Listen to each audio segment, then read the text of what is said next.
Hello! Hello po sa ating lahat. Good morning, good afternoon, and good evening po sa ating lahat.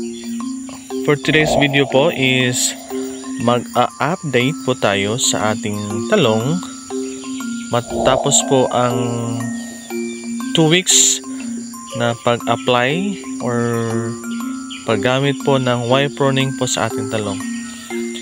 Tingnan po natin kung ano po ang resulta o ang result ng paggamit po ng Y-Proning po sa ating talong. Ginamit ko po ang Y-Proning kasi sa tingin ko po is maganda po siya sa ating talong. Malinis po siyang tingnan.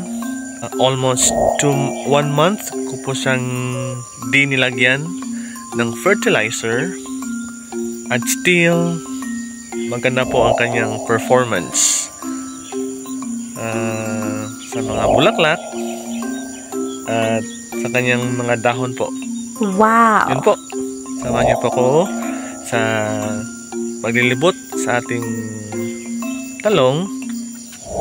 Tingnan po natin kung ano po ang improvement sa ating talong po. Tara po!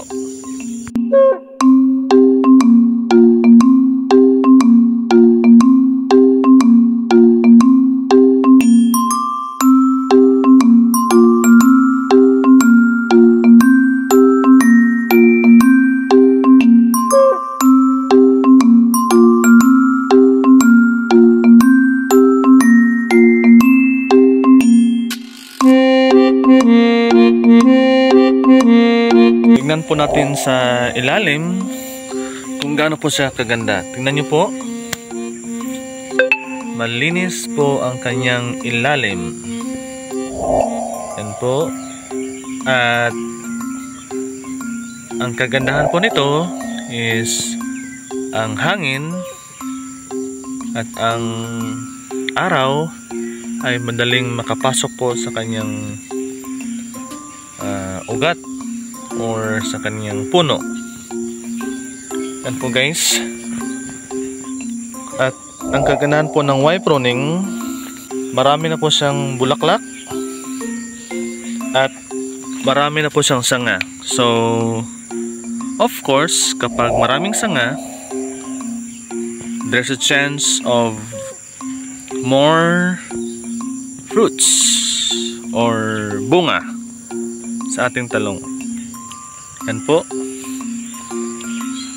At ang kagandahan po ng ating lupa is hindi po siya abused. Hindi po to ginamit ng ilang taon kahit hindi po natin lagyan ng fertilizer is maganda po siya. Mataba po ang ating lupa guys. Update po tayo sa ating presyo. Dito po sa may Zamboanga del Sur, sa may Pagadian City, and sa may Aurora. Kasi Aurora po kasi ang lungsod natin. Ang presyo po ngayon is 50 per kilo. Today is August 22, 2023, and yun po ang update sa ating talong. Feedback lang po sa ating talong or masasabi ko po sa ating talong, actually and honestly, this is my first time to plant eggplant, and of course na-miss po ako kasi maganda po ang resulta. Kahit po kulang po ating kaalaman, ay may natutunan po tayo. Actually, that is my main purpose here, is to learn and to gain knowledge based on my experience. I tried this one, and of course also from watching videos on YouTube, I apply this and I made my own, also my own style, so that pagdating po ng panahon ay may matutunan po ako, may baon po ako na kaalaman, and my plan is to plant more eggplants, maybe after this one or maybe next year, right? So yun po ang feedback ko po sa ating talong. Na-amaze po ako guys kapag wala po kaming ulam tuwing umaga, kuha lang po ako dito. Kapag wala po kaming pera, ako dito, ibebenta ko po sa aming kapitbahay.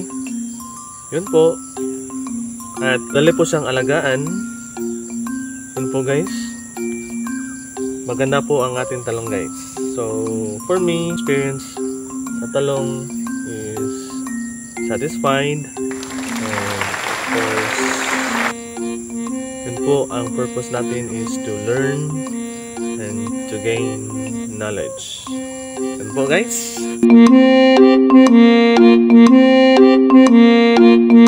Please support my channel by clicking the subscribe button, like and comment for more videos. I hope you enjoy and get inspired to my story. God bless to us.